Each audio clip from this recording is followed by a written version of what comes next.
जय हिंद दोस्तों। Class today के डिजिटल प्लेटफॉर्म पे आप सभी लोगों का स्वागत है, इस उम्मीद के साथ कि आप सभी लोग स्वस्थ होंगे, मस्त होंगे, बहुत ही अच्छे से अध्ययन कर रहे होंगे। ठीक है, लास्ट क्लास में हमने सीडीपी का जो क्लास देखा था, बाल विकास वगैरह, समाजीकरण वगैरह, ये सारी चीजें हमने कंप्लीट कर ली थी। आज की जो क्लास में हमें देखना है वो देखना है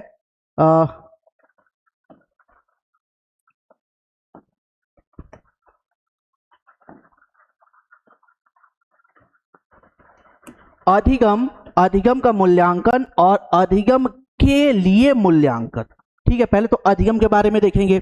और जैसा कि मैं आपको बताया हूं कि मैं ये जो क्लास है बिल्कुल एग्जाम ओरिएंटेड है, टारगेट बेस है, तो इसमें सिर्फ उन चीजों को रखा जाता है। अभी तक की क्लास को देख करके आपको इतना अनुमान लग गया होगा, ये जो क्लासेज रखी गई हैं ये सिर्फ एग्जाम ओरिएंटेड है, परीक्षा को ध्यान में रखते हुए बिल्कुल टारगेट बेस रखी गई हैं क्लासेज। ठीक है, तो अधिगम के बारे में देखेंगे, अधिगम का मूल्यांकन देखेंगे और साथ साथ अधिगम के लिए मूल्यांकन देखेंगे। दोनों चीजें अलग अलग है, थोड़ा सा अलग अलग है ना। अधिगम क्या है? सीखना। अधिगम क्या है? एक भाषा में कहें, अधिगम का मतलब क्या हो गया? सीखना, लर्निंग, है ना।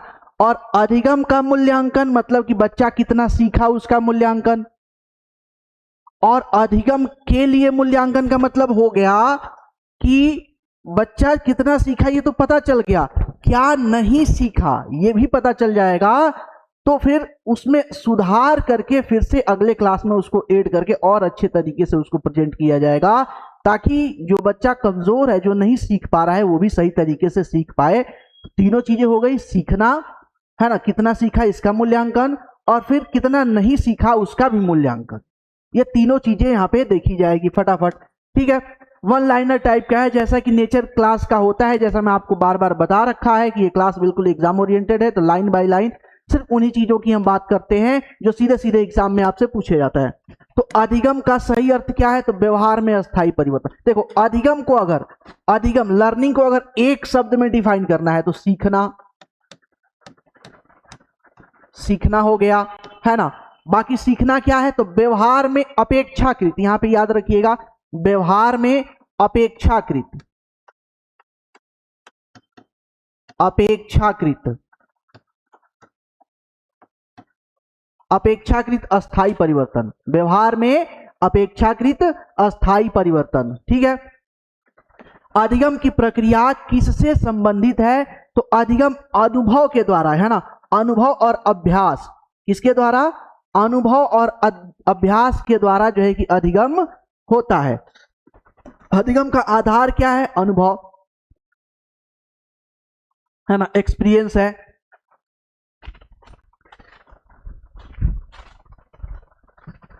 एक्सपीरियंस से ही सारा काम होता है।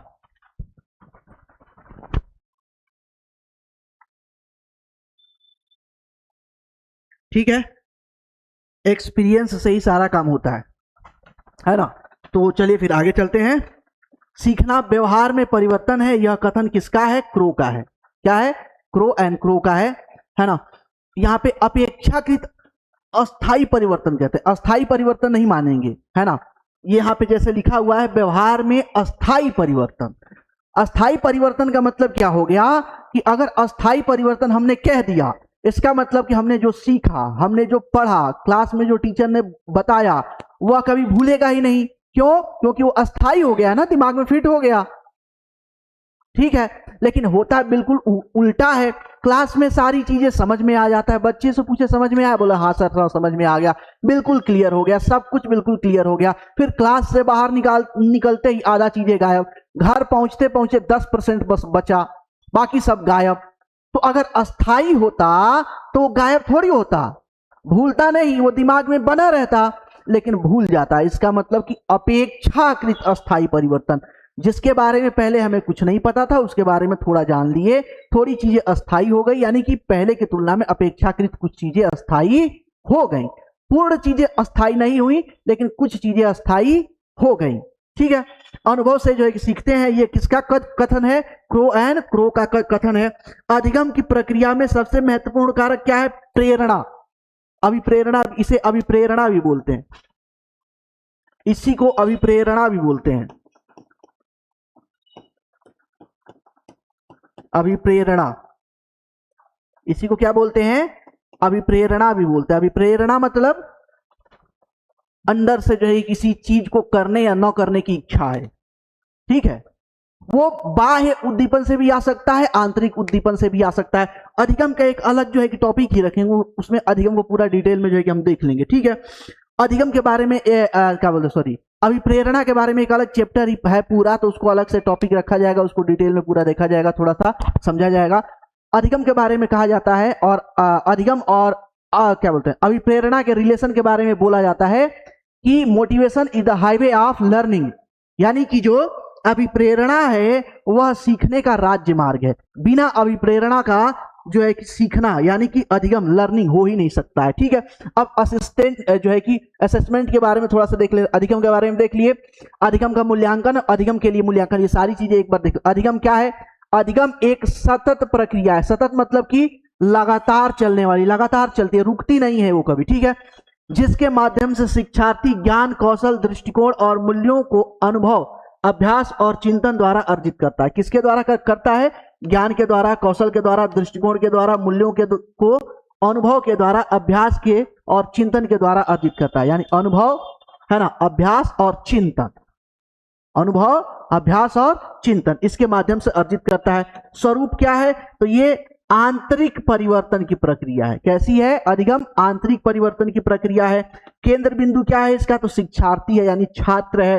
प्रकृति क्या है, तो सतत है, व्यक्तिगत है और अनुभवात्मक है। उद्देश्य क्या है इसका, ज्ञान, समझ, कौशल, दृष्टिकोण और मूल्यों का विकास करना। परिणाम क्या है, व्यवहार में अपेक्षाकृत अस्थायी परिवर्तन, है ना। अब यहाँ पे देखिए अपेक्षाकृत जोड़ दिया गया है, यहाँ पे क्या किया गया है, व्यवहार में अपेक्षाकृत परिवर्तन, अस्थाई नहीं होगा, अपेक्षाकृत अस्थाई परिवर्तन, ठीक है।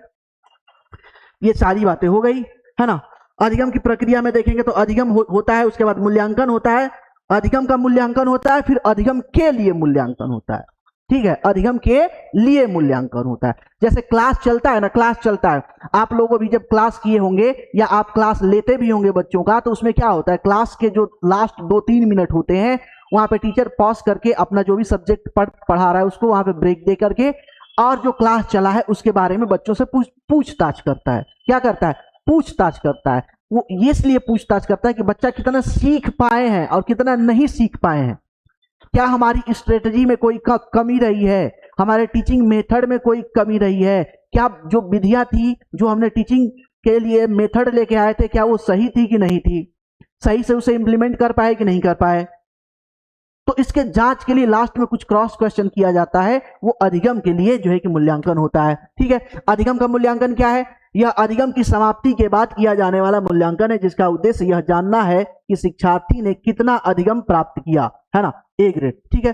कब किया, उद्देश्य और प्रकृति, उपयोगिता। देखिए कब किया जाता है, तो पाठ्य इकाई या सत्र या वर्ष के अंत में किया जाता है, ठीक है। उद्देश्य अधिगम की उपलब्धि का निर्धारण करना और ग्रेड देना है, अंक देना है। प्रकृति क्या है, सारांश यानी कि समरी बताना है। उपयोग क्या है, रिपोर्ट कार्ड, प्रमोशन, चयन और प्रमाणन, प्रमाणन मतलब कि प्रमाण पत्र देना, ठीक है। उदाहरण आगे है, वार्षिक परीक्षा, अर्धवार्षिक परीक्षा, इकाई परीक्षा, परियोजना और का अंतिम मूल्यांकन। ये कहाँ पे आता है, अधिगम के मूल्यांकन में आता है। चाहे टेस्ट हमने मंथली एक टेस्ट रख दिया, वीकली टेस्ट रख दिया, 6 महीने पे हो गया, बोर्ड यानी कि साल भर पे एग्जाम हो गया, ये सब कहाँ पे आ जाएगा, अधिगम के लिए मूल्यांकन आ जाएगा। अधिगम के लिए मूल्यांकन क्या है, यह अधिगम की प्रक्रिया के दौरान किया जाने वाला निरंतर मूल्यांकन है। यानी कि अधिगम के दौरान हम हर रोज जो है कि कुछ ना कुछ बच्चों से प्रश्न पूछ रहे हैं, हर चैप्टर के खत्म होने पे हम उनसे क्या कर रहे हैं, एग्जाम ले रहे हैं, यानी कि टेस्ट ले रहे हैं, या फिर हर संडे को बुलाकर उनसे हम क्या कर रहे हैं, टेस्ट ले रहे हैं। तो ये क्या हो गया, अधिगम के लिए मूल्यांकन हो जाएगा, है ना। अधिगम के लिए जिसका उद्देश्य शिक्षण अधिगम को सुधारना और शिक्षार्थियों की सहायता करना ताकि वे बेहतर सीख सकें, इसका ये काम होता है। कब किया जाता है, शिक्षण अधिगम की प्रक्रिया के दौरान लगातार किया जाता है। उद्देश्य क्या है, सीखने की कठिनाइयों को पहचान करना तथा पहचान और तत्काल प्रतिपुष्टि देकर उसको सुधार करना, ये इसका जो है कि उद्देश्य होता है। प्रकृति रचनात्मक होता है। उपयोग क्या होता है, तो शिक्षण को समायोजित करना, व्यक्तिगत जो है कि सहायता देना, अधिगम को उन्नत बनाना, यानी और ज्यादा जो है कि प्रभावी अधिगम यानी कि लर्निंग को और ज्यादा इफेक्टिव करना। क्लास में जो टीचिंग है, टीचिंग को और ज्यादा क्या करना, इफेक्टिव करना, ये इसका काम। उदाहरण के लिए कक्षा में प्रश्नोत्तर, मौखिक प्रश्न, गतिविधियां, क्विज, त्वरित परीक्षण, प्रतिपुष्टि और आत्म मूल्यांकन आदि। सेल्फ जो है कि असेसमेंट, सेल्फ असेसमेंट भी होता है। कई बार हम बच्चे को बोलते हैं ना कि सेल्फ असेसमेंट करो, तुमने जो आपने जो कॉपी लिखी है या जो आपने सवाल लगाया है या जो आपने प्रॉब्लम सॉल्व की है उसको खुद से एक बार चेक करो कि क्या वो सही है कि नहीं है। कई बार ऐसा टीचर बोलता है कि खुद से एक बार ऐसा काम करो, रीचेक करके लेके आओ, सेटिस्फाई। कई बार क्या होता है कि टीचर जब देखता है कि मिस्टेक है और वो चेक नहीं करना चाहता, वो चाहता है कि बच्चा खुद से जो है कि अपनी मिस्टेक को आइडेंटिफाई करे, तो उसके लिए वो कहता है कि आप इसे क्या करो, एक बार ले जाके चेक करो और चेक करने के बाद फिर से जो है कि आप हमें लाकर दिखाओ, है ना। ऐसे आप लोगों के साथ भी कई बार हुआ होगा। अगर आप एज ए टीचर कहीं पे काम कर रहे होंगे तो आप भी ये चीज किसी न किसी या बहुत सारे बच्चों के साथ ये कहीं ना कहीं इंसिडेंट हुआ होगा आपके साथ, ठीक है। तो ये पूरी चीजें जो है कि यहाँ पे हमने देख लिया। हमने यहाँ पे अधिगम का भी कॉन्सेप्ट देखा, अधिगम का मूल्यांकन क्या है ये भी देखा, अधिगम के लिए मूल्यांकन क्या है ये भी देखा। ये पूरी चीजें हमने देख ली। लेकिन इसके अलावा जैसे कि लाइन बाय लाइन जैसे आपको एग्जाम में पूछा गया है, उन चीजों को फटाफट यहाँ पे देख लेते हैं। फिर यहाँ पे क्वेश्चन है कुछ 40 के आसपास, लगभग 40 के आसपास प्रश्न है।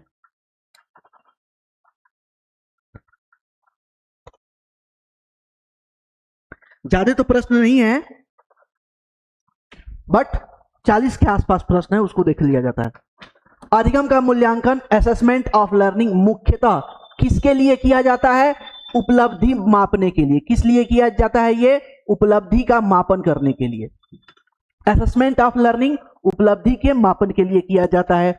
मूल्यांकन का व्यापक अर्थ क्या है? तो निर्णय एवं सुधार करना, निर्णय और सुधार करना इसका व्यापक अर्थ में आ जाता है।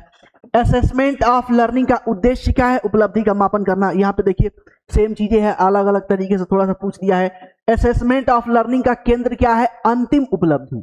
क्या है? अंतिम उपलब्धि। असेसमेंट ऑफ लर्निंग का कुछ हो सकता है पॉइंट डबल हो गया है, रिपीट हो गया, बट परेशान नहीं होने का, है ना। अधिगम को प्रभावी बनाने का प्रमुख तत्व क्या है? प्रेरणा, अभिप्रेरणा। Motivation is the highway of learning बोला जाता है, बहुत फेमस कोट है।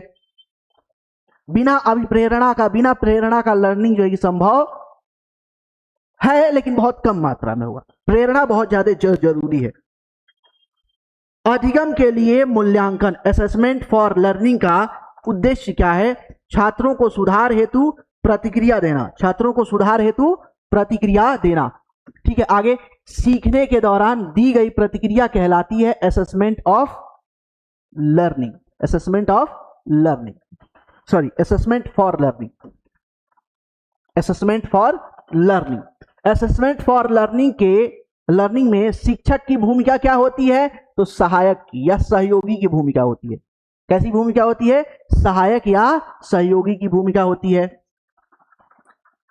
असेसमेंट फॉर लर्निंग में सबसे महत्वपूर्ण क्या है? फीडबैक। क्या है? फीडबैक, बच्चों का फीडबैक। फीडबैक बहुत ज्यादा जरूरी है। कई बार क्या होता है ना, थोड़ा सा मैं आपको प्रैक्टिकल नॉलेज थोड़ा सा दे दूं, थोड़ा सा नॉलेज दे दूं प्रैक्टिकल।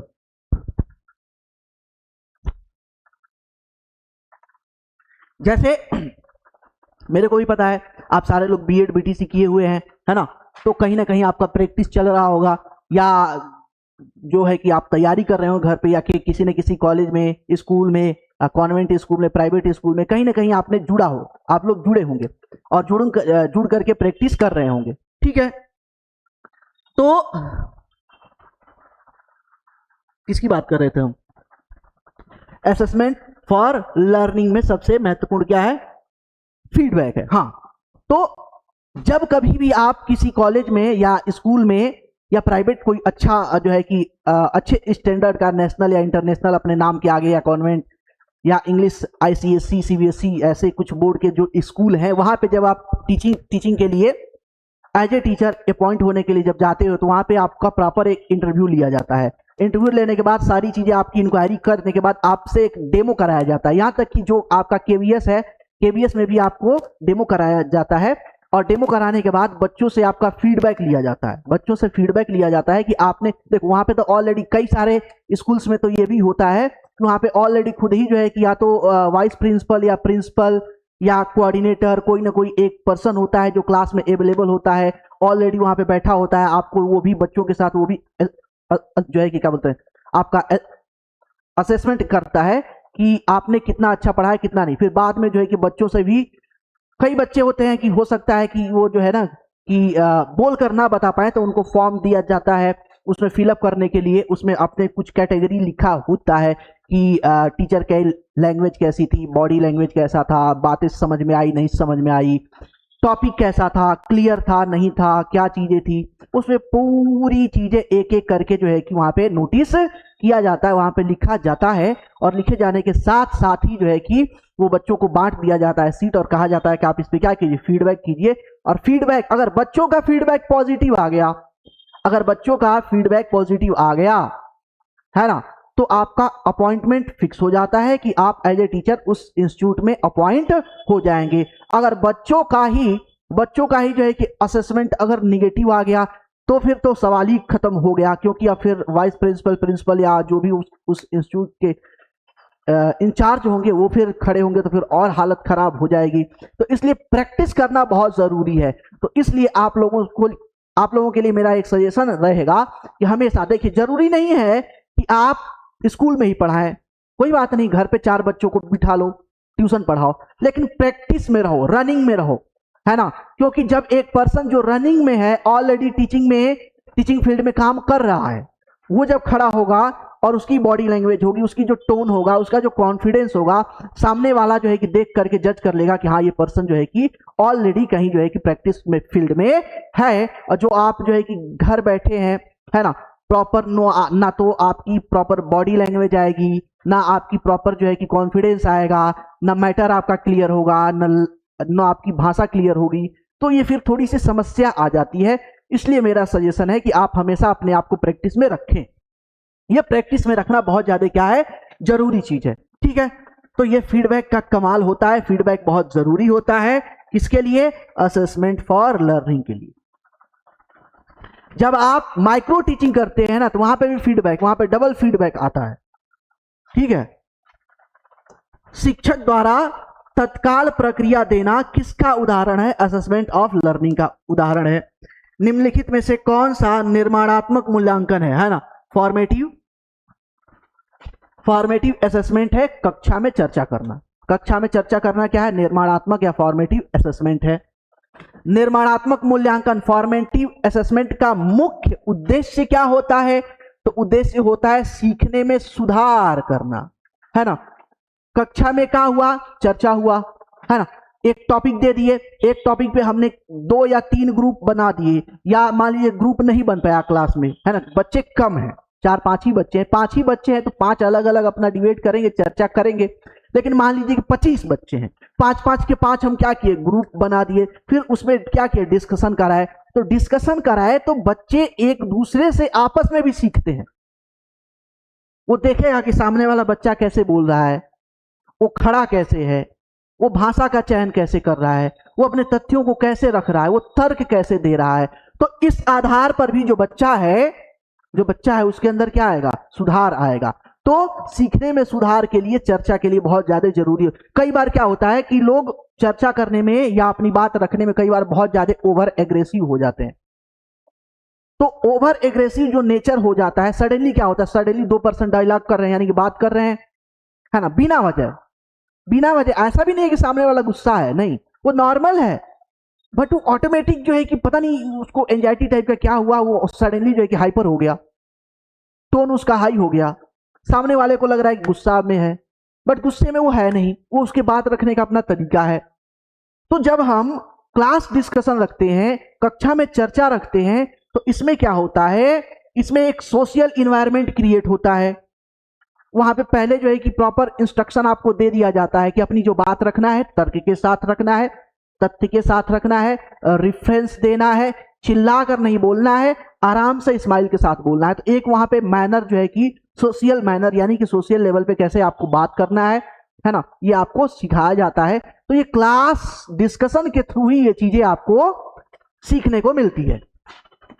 निम्नलिखित में से कौन निर्माणात्मक मूल्यांकन का उदाहरण है? मौखिक प्रश्न। क्या है? मौखिक प्रश्न। फॉर्मेटिव असेसमेंट मुख्यतः किसके लिए उपयोगी है? शिक्षक और विद्यार्थी दोनों के लिए है। जो फॉर्मेटिव असेसमेंट है वो शिक्षक के लिए और विद्यार्थी के लिए, दोनों के लिए। कारण क्या है? कारण क्या है? शिक्षा को कहां गई? शिक्षा कहां गई? अभी दिख नहीं रहा है कहीं पे। चलो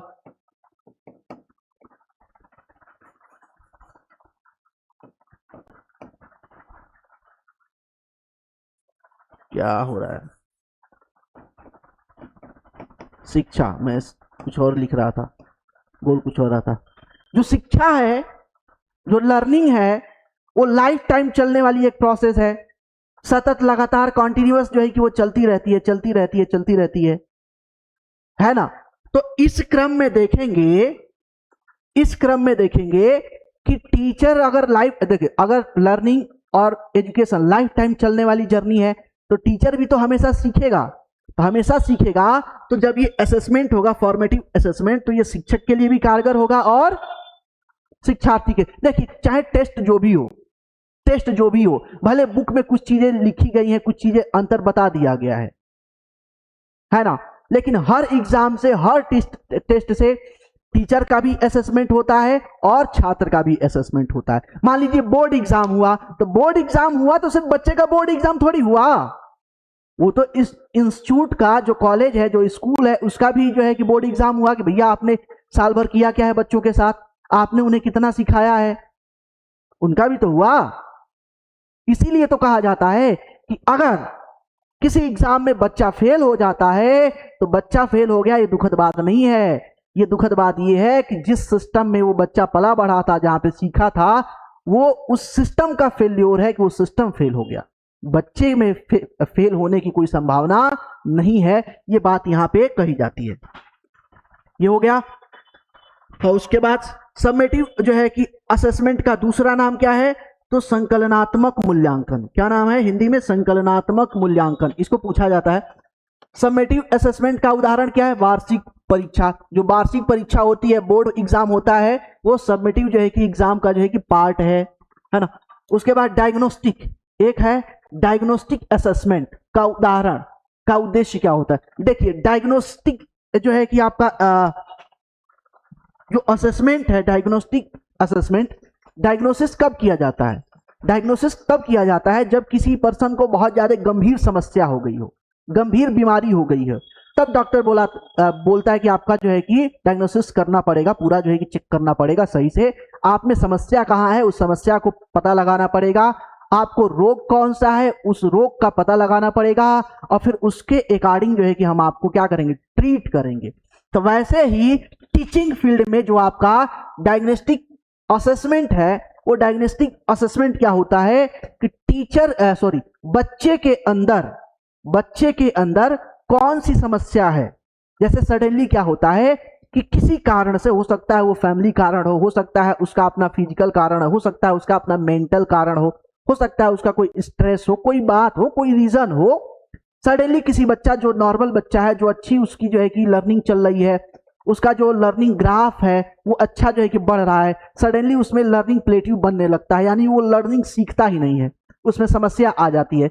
इसका मतलब उसके लर्निंग में ग्रोथ नहीं हो रहा है। टीचर कोशिश कर रहा है, एक ही चीज को 10 बार 10 तरीके से समझा रहा है, फिर भी उसे समझ में नहीं आ रहा है। इसका मतलब कि बच्चे के में कोई समस्या है। वो समस्या फैमिली स्तर पे भी हो सकती है, सोशल लेवल पर भी हो सकती है, पर्सनल लेवल भी हो सकता है, इमोशनल भी हो सकता है ना, स्पिरिचुअल, मेंटल, कोई भी समस्या हो सकती है। तो अब वहां पे टीचर का काम बनता है कि वो डायग्नोस्टिक जो है कि असेसमेंट करे बच्चे का और उस समस्या का पता लगाए, किस समस्या के कारण बच्चे की ये प्रॉब्लम हो रही है, और पता लगाने के बाद प्रॉपर उस समस्या का समाधान करे।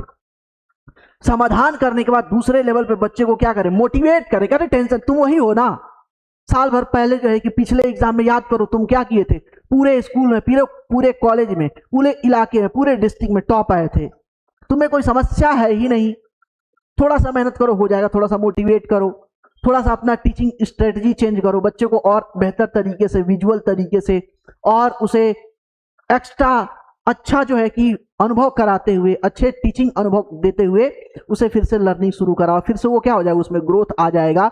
तो ये होता है यहाँ पे रोल होता है डायग्नोस्टिक असेसमेंट का, ये यहाँ पे रोल होता है।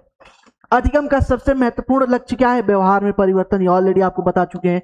कौन सा जन्मजात व्यवहार है, रोना। रोना क्या है, जन्मजात व्यवहार है। आपको कुछ नहीं आता होगा, पैदा हुए सबसे पहले डॉक्टर ने क्या किया, रुलाया।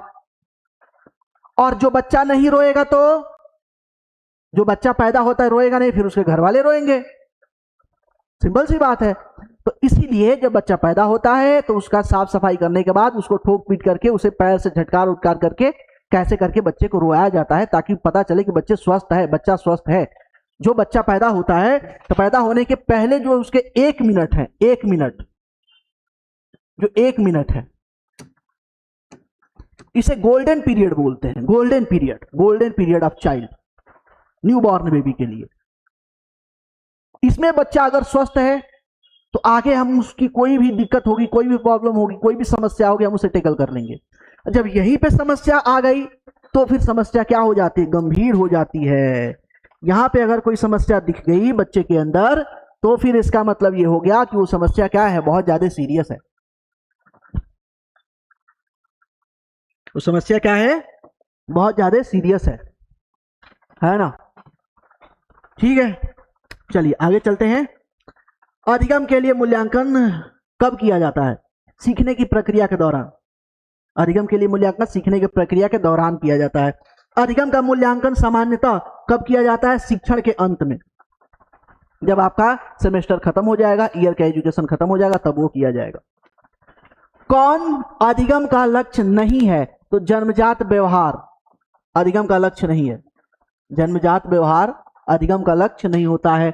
अधिगम का सर्वोत्तम वातावरण कौन सा होता है, सहयोगात्मक। क्या होता है, सहयोगात्मक। सहयोगात्मक होता है, भय मुक्त सहयोगात्मक, भय मुक्त। यहाँ पे देखिए कोई भी शब्द हो सकता है, सहयोगात्मक हो सकता है, भय मुक्त हो सकता है, डर मुक्त हो सकता है, लोकतांत्रिक हो सकता है। शब्द ही तो चूज करने हैं आंसर, है ना। तो इस तरह के आंसर में जो है कि आपको ऑप्शन मिलता है। मूल्यांकन का मुख्य उद्देश्य क्या है, शिक्षण सुधारना। शिक्षण क्या करना, सुधारना। मूल्यांकन का मुख्य उद्देश्य क्या है, शिक्षण सुधारना। निर्माणात्मक मूल्यांकन किस प्रकार का होता है, सतत होता है। निर्माणात्मक मूल्यांकन सतत होता है।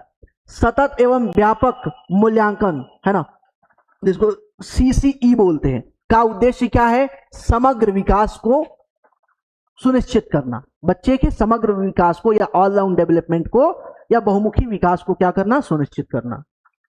सतत एवं व्यापक मूल्यांकन में व्यापक का अर्थ क्या है, तो सह शैक्षणिक और एवं शैक्षणिक दोनों क्षेत्र हैं। सतत एवं व्यापक मूल्यांकन का व्यापक मतलब क्या है, सह शैक्षणिक और शैक्षणिक। सह शैक्षणिक मतलब कि जो खेल कूद की बातें हो गई, है ना, फिजिकल एक्टिविटीज हो गई, ये जो चीजें होती हैं वो आपको, जिसको हम सामान्यतः एक शब्द आपने टर्म आपने सुना होगा, एक्स्ट्रा को करिकुलम एक्टिविटीज। तो सह शैक्षणिक में वो चीजें आ जाएंगी, एक्स्ट्रा को करिकुलम एक्टिविटीज यहाँ पे आ जाती हैं। दूसरा है आपका शैक्षिक, यानी कि जो सिलेबस में दे रखा है वो तो ऑलरेडी है ही है। कई बार मैंने आपको बता रखा है, टीचर का सिर्फ 2 काम होता है, आपको मोटिवेट करना, आपकी इंटरेस्ट को आइडेंटिफाई करना और उसके लिए आपको मोटिवेट करना। मूल्यांकन का आधुनिक दृष्टिकोण है सतत सुधार आधारित। किस पे, मूल्यांकन का आधुनिक दृष्टिकोण क्या है, सतत सुधार आधारित। जो सतत एग्जाम्पल है, सतत मूल्यांकन है, वही क्या है, आधुनिक दृष्टिकोण है। कौन सा मूल्यांकन छात्र केंद्रित होता है, सतत मूल्यांकन छात्र केंद्रित होता है, कंप्लीट रूप से छात्र केंद्रित होता है। डायग्नोस्टिक असेसमेंट का उद्देश्य क्या है, कठिनाइयों का पता लगाना, ये ऑलरेडी शायद रिपीट हो चुका है। अधिगम को प्रभावित करने वाला आंतरिक कारण क्या है, प्रेरणा, ये भी देख चुके हैं हम लोग। अधिगम के लिए सबसे उपयुक्त वातावरण कौन सा है, सहयोगात्मक, ये भी देख चुके हैं। निर्माणात्मक मूल्यांकन का संबंध किससे है, सीखने की प्रक्रिया से। निर्माणात्मक मूल्यांकन का संबंध किससे है, तो सीखने की प्रक्रिया से। ये जो लाइन वाइज है ना, ये सीधे सीधे मान के चलिए कि मैं लगभग जो है कि 10 साल का जो है कि पेपर जो है कि आपका बिल्कुल एनालाइज करके वहां से पॉइंट वाइज पॉइंट एक एक चीज जो है कि उठाता हूं और फिर वो ये कंटेंट बनाता हूं कि इतना अगर आप कर लेते हैं मेरी क्लास प्रॉपर आप जो है कि कर लेते हैं तो आपका जो है कि चाहे यूपी टेट हो, चाहे आप बिहार टेट हो, चाहे आप सीटेट हो, आपका क्लियर होना पक्का है। ठीक है, चलिए, अधिगम के मूल्यांकन में कौन सा उपकरण प्रयुक्त होता है? अधिगम के मूल्यांकन में कौन सा उपकरण प्रयुक्त होता है? परीक्षण, अवलोकन और साक्षात्कार। अधिगम के मूल्यांकन में तीनों चीजें होती है, परीक्षण भी होता है, ऑब्जर्वेशन यानी कि आपका अवलोकन भी होता है और साक्षात्कार भी होता है, उसी का पार्ट है। आगे देखते हैं, अधिगम का सर्वोत्तम संकेतक क्या है? व्यवहार परिवर्तन। अधिगम के लिए उपयुक्त कक्षा वातावरण कैसा होगा? भय मुक्त होगा, पहले बता चुका हूं आपको अच्छे से कि भय मुक्त होगा, है ना, सहयोगात्मक होगा, लोकतंत्रात्मक होगा, ये सारे शब्द यहाँ पे आते हैं। करके सीखना किस अधिगम सिद्धांत से जुड़ा हुआ है? तो अनुभवात्मक अधिगम सिद्धांत से। किससे जुड़ा हुआ है? अनुभवात्मक अधिगम सिद्धांत से जुड़ा हुआ है। अधिगम का मूल्यांकन सामान्यतः किया जाता है शिक्षण के अंत में। अधिगम का मूल्यांकन सामान्यतः किया जाता है शिक्षण के अंत में। असेसमेंट ऑफ लर्निंग का केंद्र है सुधार। असेसमेंट ऑफ लर्निंग का केंद्र क्या है? सुधार है। असेसमेंट ऑफ लर्निंग का केंद्र असेसमेंट फॉर लर्निंग का केंद्र क्या है? सुधार है। और असेसमेंट ऑफ लर्निंग का केंद्र क्या है? अंतिम उपलब्धि। ये पीछे भी साथ देख चुके हैं। ठीक है, तो अब ये थोड़ा सा स्लाइड देख लेते हैं। ये जो क्लास टुडे की आपको क्लास मिल रही है, अभी तो ये यूट्यूब पे मिल रही है, कब तक मिलेगी पता नहीं, ये सुनिश्चित है नहीं। कभी भी यह पूरी क्लास आपको शिफ्ट हो सकती है क्लास टुडे के ऐप पर। तो आपसे ये निवेदन है कि आप जो है क्लास टुडे का जो है कि ऐप प्ले स्टोर से इंस्टॉल कर लीजिए, ताकि जब भी क्लास यूट्यूब से ऐप पे शिफ्ट हो तो आपको कोई दिक्कत नहीं हो, लगातार आपको क्लास मिलता रहे। इसके अलावा जब आप ऐप पर जाएंगे तो वहाँ पे बहुत सारा जो है कि और कोर्सेज वगैरह वहाँ पे है, बहुत नॉमिनल कीमत पे है, बहुत फी बहुत मामूली रखी गई है। साथ ही साथ वहाँ पे और सारी डिटेल, आपको बहुत सारी चीजें PDF वगैरह सब कुछ वहाँ पे अवेलेबल है। इसके अलावा देखा जाए तो क्लास टुडे के प्लेटफॉर्म पे आपको सीटेट का, यूपी टेट का, स्टेट का, government job all one day exam के लिए आपको कोर्सेज अवेलेबल है, चाहे वो टीचर हो, दरोगा हो, SI हो, पुलिस हो, SSC हो, बैंक हो, रेलवे हो, अदर हो, जो भी हो, सारे जॉब का NDA सबके लिए कंप्लीट है। इसके अलावा 8 और 10 के लिए मैथ एंड साइंस की क्लासेस अवेलेबल हैं। जितने भी आपके इंट्रेंस हैं, है ना, चाहे वो सेंट्रल यूनिवर्सिटी एलिजिबिलिटी टेस्ट का इंट्रेंस हो, उसके लिए भी कोर्स अवेलेबल है। इसके अलावा देखेंगे तो आपका DED और BED के लिए भी कोर्स अवेलेबल है। फॉर्मेटिव असेसमेंट मुख्यतः क्या होता है? सतत होता है। सबमेटिव असेसमेंट का उदाहरण क्या है? बोर्ड एग्जाम ऑलरेडी देख चुके हैं। सीखने के दौरान फीडबैक देना कहलाता है असेसमेंट फॉर लर्निंग, है ना। अब कुछ चीजें शायद रिपीटेड आ रही हैं। निम्नलिखित में से कौन सा बाल केंद्रित मूल्यांकन है? सतत मूल्यांकन। अधिगम के लिए मूल्यांकन में शिक्षक की भूमिका सहायक की होती है। अधिगम का मूल्यांकन किसे दर्शाता है? तो अंतिम निष्पादन को। अधिगम का मूल्यांकन अंतिम निष्पादन को यानी अंतिम रिजल्ट को दर्शाता है। लगभग आपका कंटेंट का क्लास क्या हो गया? कंप्लीट हो गया। इसके बाद जो हमको देखना है वो देखना है सिर्फ प्रश्न देखने हैं। ठीक है, हाँ। सीखने में पुनर्वलन का सिद्धांत किसने दिया था? स्किनर ने। प्रॉपर स्किनर के बारे में जो पहला क्लास हुआ था ना, पहला मास्टर क्लास जो CDP पेडागोजी का मैंने पहला मास्टर क्लास लिया था, तो वहीं पे मैंने प्रॉपर सारी चीजें, लगभग 2 घंटे का वो क्लास है, और उस 2 घंटे के क्लास में मैंने सारी चीजें डिटेल में वहां से कवर की है। जितना थ्योरेटिकल पार्ट है, जितने सिद्धांत हैं, जितने शिक्षाविद हैं, जितने शिक्षा मनोविज्ञान से जुड़े हुए लोग हैं, जिन्होंने कुछ ना कुछ सिद्धांत दिया है, प्रयोग किया है, जो बातें अपनी रखी है, उस चीज को मैंने वहां पे प्रॉपर 2 घंटे, लगभग 2 घंटे 5 मिनट या 10 मिनट की ऐसी क्लास है, वहां पे प्रॉपर मैंने उसको डिटेल में बता रखा है, तो आप उसको एक बार देख सकते हैं। अधिगम के लिए उपयुक्त प्रेरणा कौन सी है? आंतरिक प्रेरणा। आंतरिक जो प्रेरणा है उसको आंतरिक सबसे अच्छा माना जाता है। प्रेरणा के बारे में इतना हम लोग जान दे रहे हैं अभी प्रेरणा के बारे में कि अलग से टॉपिक पढ़ाने की मुझे नहीं लगता है कि जरूरत पड़ेगी, है ना। ये क्या हुआ?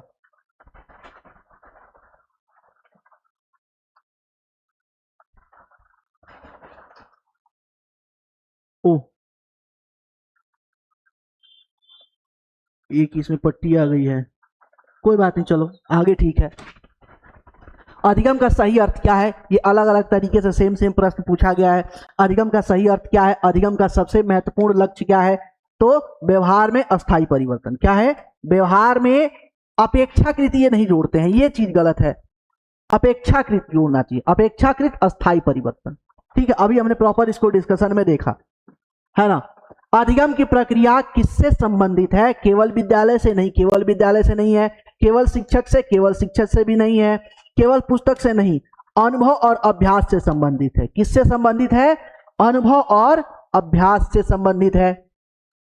सीखना व्यवहार में परिवर्तन है, यह कथन किसका है, तो ये कथन जो है कि हमने देखा क्रो एंड क्रो का है। किसका है, ये कथन क्रो एंड क्रो का है। अभी हमने सारी चीजें अभी हमने देखा, इसीलिए कंटेंट के बाद जो है ना प्रश्न करा देने के बाद चीजें माइंड में बिल्कुल फिट हो जाती है, इसीलिए मैंने क्लास को ऐसे डिजाइन किया है। ठीक है, चलो आगे चलते हैं।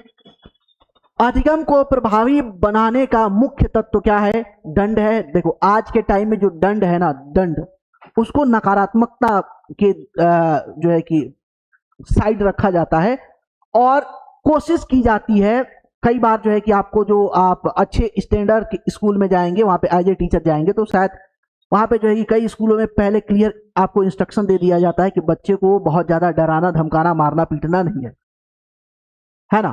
क्यों, बच्चे मासूम होते हैं, डर जाते हैं, ऐसा मानना है लोगों का, तो ये क्लियर आपको निर्देशन दे दिया जाता है। भय, डर नहीं, परीक्षा नहीं, क्या है, प्रेरणा या अभिप्रेरणा, प्रेरणा या अभिप्रेरणा। अधिगम का मूल्यांकन असेसमेंट ऑफ लर्निंग मुख्यतः किसके लिए किया जाता है, तो सुधार के लिए, फीडबैक के लिए, उपलब्धि मापने के लिए। तो असेसमेंट ऑफ जो लर्निंग है, असेसमेंट ऑफ लर्निंग की जाती है उपलब्धि को मापने के लिए। किसके लिए, उपलब्धि को मापने के लिए की जाती है। अधिगम के लिए मूल्यांकन यानी कि असेसमेंट फॉर लर्निंग का उद्देश्य क्या है, सीखने के दौरान दी गई प्रतिक्रिया कहलाती है। असेसमेंट फॉर लर्निंग में सबसे महत्वपूर्ण क्या है, अब ये देखिए एक ही चीज पूछ रहा है, लेकिन इसको 3 अलग अलग प्रश्नों में, अलग अलग एग्जाम में, अलग अलग जो है कि ईयर के पेपर में अलग अलग तरीके से थोड़ा बहुत चेंजेस के साथ शब्दों को घुमा करके ये प्रश्न पूछा जाता है। तो क्या है, अधिगम के लिए मूल्यांकन का उद्देश्य क्या है, सीखने के दौरान की गई प्रतिक्रिया कहलाती है। असेसमेंट फॉर लर्निंग में सबसे महत्वपूर्ण क्या है, तो छात्रों, अंक देना नहीं, अंक देने से यहाँ पे कोई लेना देना नहीं, प्रमाण पत्र देने से भी यहाँ पे कोई लेना देना नहीं, रैंक देना यहाँ पे कोई लेना देना नहीं। ऑप्शन नंबर डी, छात्रों को सुधारना, सुधार हेतु प्रतिक्रिया देना, छात्रों को क्या करना, सुधार हेतु प्रतिक्रिया देना। आगे प्रश्न संख्या 7, निम्नलिखित में से कौन निर्माणात्मक मूल्यांकन फॉर्मेटिव असेसमेंट का उदाहरण है। निर्माणात्मक मूल्यांकन, फॉर्मेटिव असेसमेंट, फॉर्मेटिव असेसमेंट ये वार्षिक परीक्षा, बोर्ड परीक्षा है, या चर्चा, कक्षा चर्चा है, या अंतिम परिणाम है। तो ये हमने अभी देखा है, ये कक्षा चर्चा को बोला जाता है। प्रॉपर मैंने वहां पे आपको अच्छे से डिफाइन भी किया है। समेटिव असेसमेंट का दूसरा नाम क्या है, तो समेटिव असेसमेंट का दूसरा नाम है संकलनात्मक, क्या है, संकलनात्मक मूल्यांकन, संकलनात्मक मूल्यांकन। नेक्स्ट, अधिगम के लिए मूल्यांकन कब किया जाता है, सत्र समाप्ति पर, सीखने की प्रक्रिया के दौरान, केवल परीक्षा में, परिणाम के बाद। सीखने के प्रक्रिया के दौरान कब किया जाता है, सीखने की प्रक्रिया के दौरान। ये देखिए सारी चीजें मैंने यहाँ पे लिख रखी है। सीटेट आपका 2018, 2022, यूपीटेट 2020 में कई बार जो है प्रश्न, देखिए 10 साल का प्रश्न आपको अच्छे से करा दिया जाए तो उसी में से जो है ना घूम फिर के प्रश्न आते हैं। हो सकता है शब्द बदल जाए, हो सकता है सेंटेंस बदल जाए, लेकिन पूछेगा सेम चीज, है ना, इसलिए ज्यादा टेंशन नहीं लेने का। प्रश्न संख्या 10, निम्नलिखित में से कौन अधिगम का लक्ष्य नहीं है, तो अधिगम का लक्ष्य व्यवहार में परिवर्तन, हाँ बिल्कुल है। अनुभव आधारित है, बिल्कुल है। अस्थायी परिवर्तन है, बिल्कुल है। क्या नहीं है, तो जन्मजात व्यवहार में ये आप जो है कि यहाँ पे अधिगम का लक्ष्य नहीं होता है, जन्मजात व्यवहार अधिगम का लक्ष्य नहीं होता है।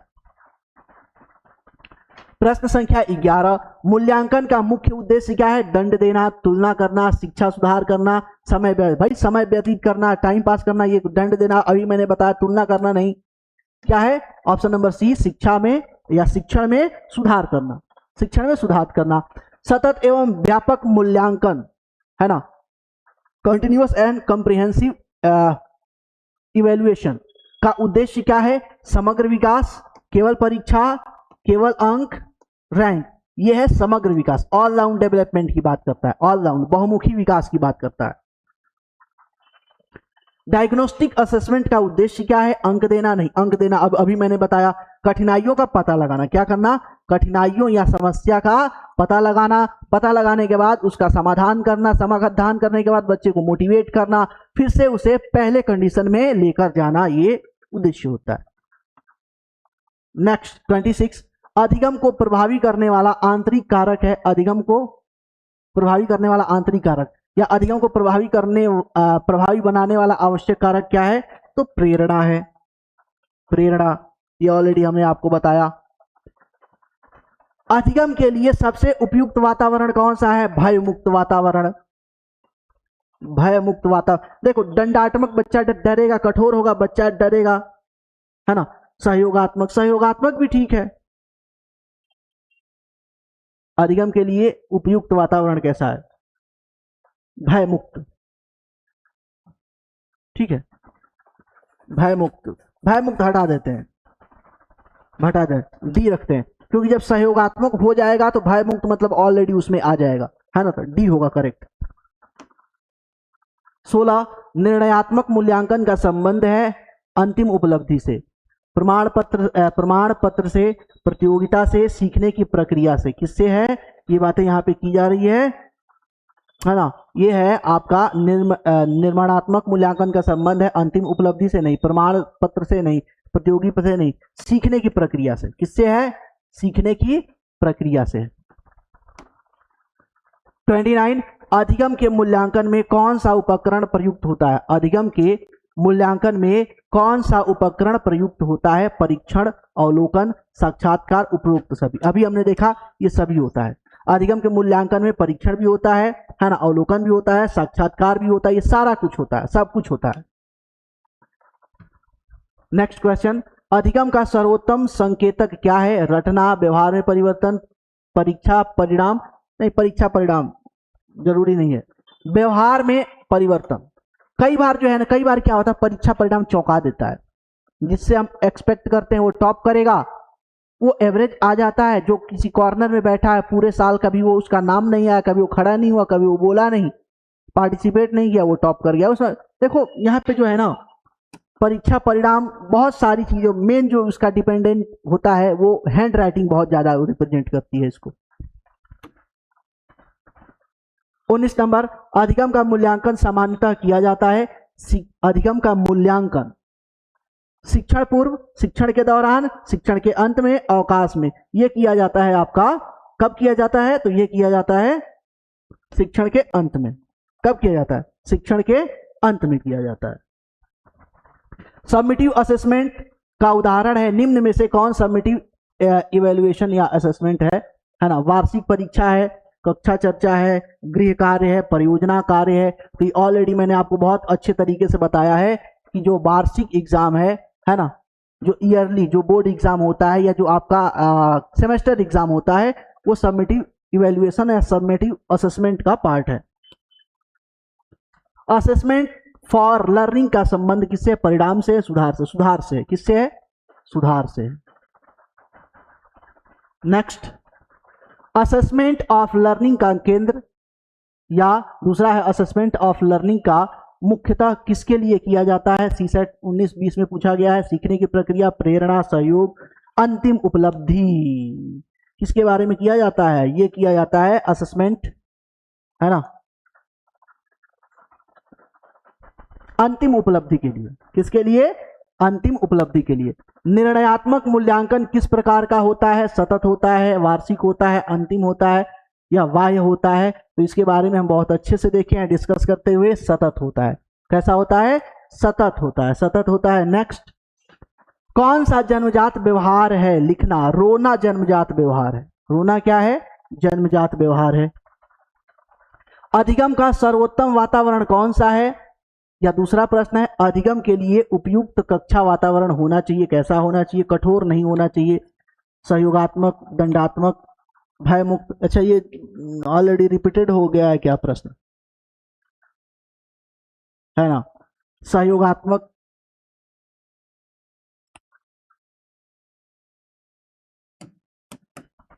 सहयोगात्मक, भयमुक्त। आगे देखते हैं। सतत एवं व्यापक मूल्यांकन में व्यापक का क्या अर्थ है? तो व्यापक का अर्थ है सह शैक्षणिक और शैक्षणिक दोनों क्षेत्रों की बात यहाँ पे की जाती है। उसको मैं आपको अच्छे से, बहुत अच्छे से डिटेल में एक्सप्लेन करके बताया है, इसी क्लास में बताया है, ऐसा नहीं कि पहले बताया है। मूल्यांकन का आधुनिक दृष्टिकोण क्या है? रैंक आधारित है? नहीं। दंड आधारित है? नहीं। केवल परीक्षा है? नहीं। क्या है? सतत सुधार आधारित है। सतत सुधार आधारित है। 2018 में पूछा गया है। फॉर्मेटिव असेसमेंट मुख्यतः किसके लिए उपयोगी होता है? शिक्षा और शिक्षार्थी दोनों के लिए, शिक्षा और विद्यार्थी दोनों के लिए होता है। ठीक, प्रधानाचार्य से कोई मतलब नहीं, अभिभावक कोई मतलब, बोर्ड पर कोई नहीं। ए नंबर। नेक्स्ट, कौन सा मूल्यांकन छात्र केंद्रित होता है? छात्र केंद्रित, ये भी पूछा गया प्रश्न है, नहीं लगा हुआ है तो कोई बात नहीं है, टेंशन नहीं है। तो सतत मूल्यांकन क्या होता है? छात्र केंद्रित होता है।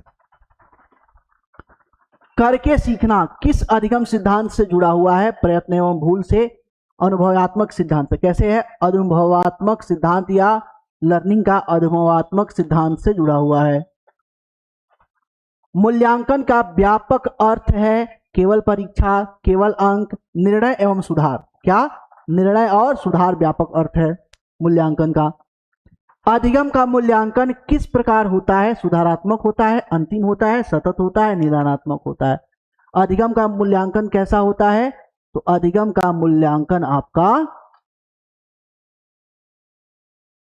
अंतिम होता है। कैसा होता है? अंतिम होता है। ठीक है। शिक्षक द्वारा तत्काल प्रक्रिया देना किसका उदाहरण है? सबमिटिव का, असेसमेंट का है। फाइनल से कोई मतलब नहीं है, प्लेसमेंट टेस्ट से कोई मतलब नहीं है ना। सबमिटिव और असेसमेंट दो में से एक होगा। अब प्रॉपर हमने जो डिस्कस किया है उसके अकॉर्डिंग अगर हम देखते हैं तो असेसमेंट फॉर लर्निंग। क्या है? Assessment for learning. Bloom taxonomy के अनुसार विश्लेषण स्तर में विद्यार्थी क्या करता है? तथ्यों को याद करता है, अवधारणाओं को विभाजित कर संबंध समझता है, नई वस्तुओं का निर्माण करता है। भाई नए वस्तुओं का निर्माण से कोई मतलब नहीं है, नई वस्तुओं का निर्माण करता है, सेम चीज आगे कोई लेना देना नहीं है। ऑप्शन नंबर क्या होगा? बी होगा। अब एक्चुअली ब्लूम टैक्सोनॉमी है क्या? ब्लूम टैक्सोनॉमी एक तरीके से वर्गीकरण है। ब्लूम का जो है कि वर्गीकरण है ना। ब्लूम का वर्गीकरण है, वर्गीकरण। इसमें क्या है? तो इसमें ये एक शैक्षणिक मॉडल दे, इन्होंने एक शैक्षणिक मॉडल दे रखे हैं। शैक्षिक मॉडल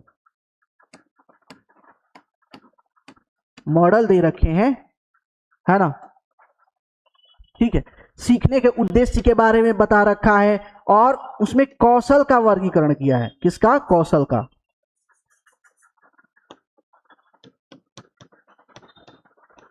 कौशल का वर्गीकरण किया है। कौशल का वर्गीकरण किया है। किसने दिया है ये? तो ये बेंजामिन ब्लूम नाम था उनका। इन्होंने जो है कि 1956 में नाम था इनका Benjamin Bloom. Benjamin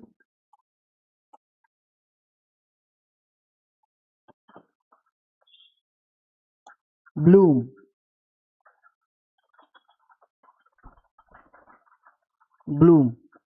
Benjamin Bloom.